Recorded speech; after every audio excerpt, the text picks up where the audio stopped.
Hey guys, I'm Andy Mai, founder of studying.com. We're on track to do $1 million per year. I'm here to document my journey from 0 to a million to 10 million, 10 million to 100 to $1 billion, and I have nothing to sell you. In this video, we'll be talking about how to go ahead and deal with mentors, because it's not easy as you think, because you would be surprised of why things like Kanye Drake, Kanye Jay-Z happens, where these peer mentorship relationships, they just crumble because ego comes in.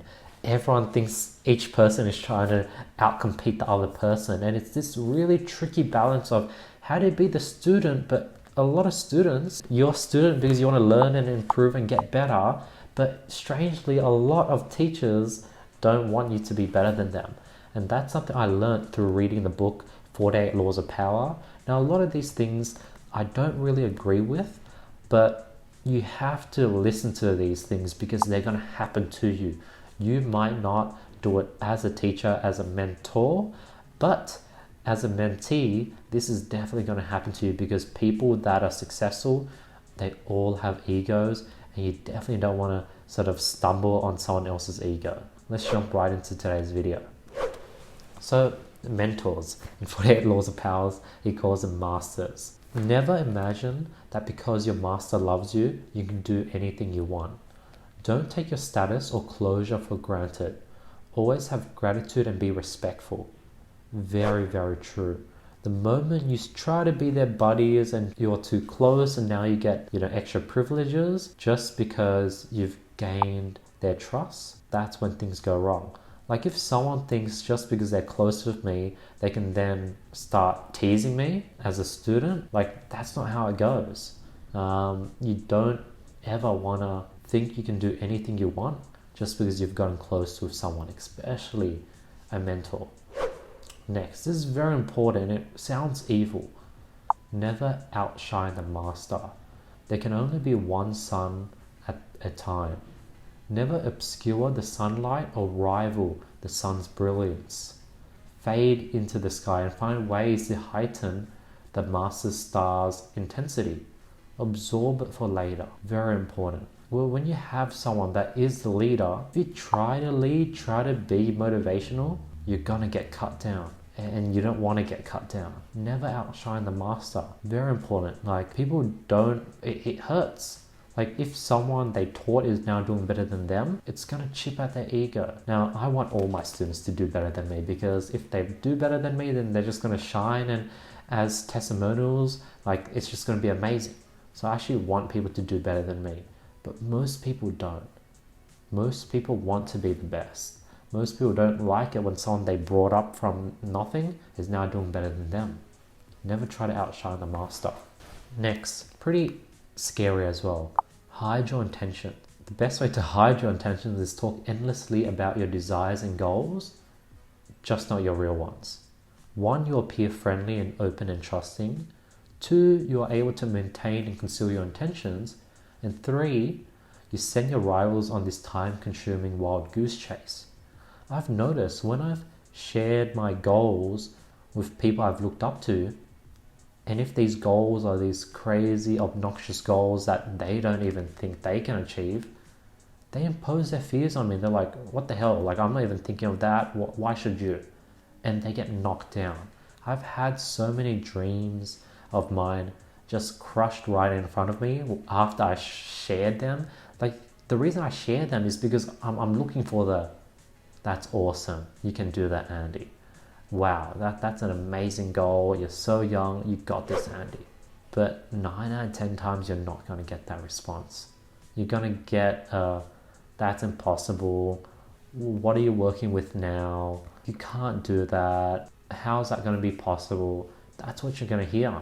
So there's no point, and it's going to just hurt. Like, it would literally bring you a step back when it comes to reaching that goal. So there's no point sharing your true intentions and goals with people who are just going to knock you down. Next is make others feel smart. No one likes feeling stupider than the next person. The trick is to then make your victims feel smart. Not just smart, but smarter than you are. Once convinced of this, they'll never suspect that you have an ulterior motive. When people get that click of like, wow, this person is smart, Like you think that, hey, if I let this person know I'm smart, they're gonna be like, wow, I want to hang out with Andy more. He's super cool. He's so smart. I want to learn from him. No, what really happens, that's just the naive side of me thinking. What really happens is they're like, okay, whoa, I need to stop giving this person advice because he's actually much smarter than I think. Focus on myself and then grind much harder so I can outpace this person, pull this person down. I need to find ways to sabotage him. That's what really happens when you let someone know that you're smarter than them. It's weird. Like, I've grown up in a way where I thought if I just share how special I am, it's going to get a good result. But no, the opposite happens. No one wants to know that you're special. And I'm not special, guys. I'm a normal person. I've gotten lucky. Don't think I'm special. Next is purposely lose. So there was a story where a night before negotiations, these two like kings or these two politicians engaged in a game of quints, this sort of like coin game, this card game that people would play in the medieval times. The smart person, he played recklessly so that everyone was astonished, and he lost several thousands of dollars. He fooled everyone to make them think that he was more venturesome. He was more willing to take risk than them. He also played the witness fool, saying ridiculous things and bumbling about with a surplus of nervous energy. He made the opposition feel that they've gathered valuable information during the negotiation. The opposition just thought you were this like heedless fool, incapable of cold-blooded calculation and deception. And as a result, he simply just signed the documents, later to find that the documents really stuffed him over. So purposely lose. No one likes to be beaten. Plus, if you beat them, they might pull out. Next is pretty interesting. Be frugal with flattery. Yes, people can't get enough flattery, but too much of even a good thing loses its value. You want to flatter indirectly, downplay your own contribution, and make your master look better. Don't try to just over compliment him where it just becomes worthless and they're like, what's this guy? Why does he keep complimenting me? Do it indirectly. Next, pretty interesting. Go straight to the top. If you're looking to like get a mentor, you might as well just go straight to the highest person in the room. This immediately puts you in the same place as the chief executive that you're going for, or that you're trying to get his help.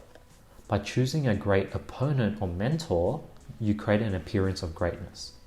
I learned this from one of my mentors where he said, credibility by association. When you hang out with someone successful, people will think that you're successful. That's how it goes. Lastly, give a gift. Give gifts of sorts to those above you. By giving your patron a gift, you are essentially saying that you are equal with them. Now, this one I don't really believe in. Like, I give gifts because I just want to show my appreciation and not have him think I'm trying to like, which is true, not have him think that I'm gonna like, don't value his time. But it's an interesting point. When you give gifts, you're saying that, hey, you're equal, and you don't want to be the servant, because the servant would not give anything. So yeah, those are some interesting points when it comes to how to go ahead and deal with mentors, maneuver them, and do it right. Because I know finding a mentor is already pretty hard, but staying with a mentor is even harder. Because if you have ambitions that far exceed theirs, or if you have big goals that you want to achieve, it's going to cause some problems, and that's when this video will come in handy. I'm Andy Mai, founder of Study.com. We're going to grow to $1 million per year. I'm documenting my journey from $1 million to $10 million to $100 million to $1 billion. And I have nothing to sell you guys. If you guys want to learn more about our services, just go to Study.com, where we help individuals learn how to get online and start and grow their own online businesses. And yeah, let's go ahead and announce last video's winners for $1,000 worth of courses, a consulting course with me. The winners here. If you guys want to qualify, all to do is drop a comment below, follow me on Instagram, hit the subscribe button and the notification bell, like this video, and I'll be picking the best comment every single video. Other than that, I hope you guys have an amazing day, and I'll see you guys tomorrow with nothing but more value. Peace.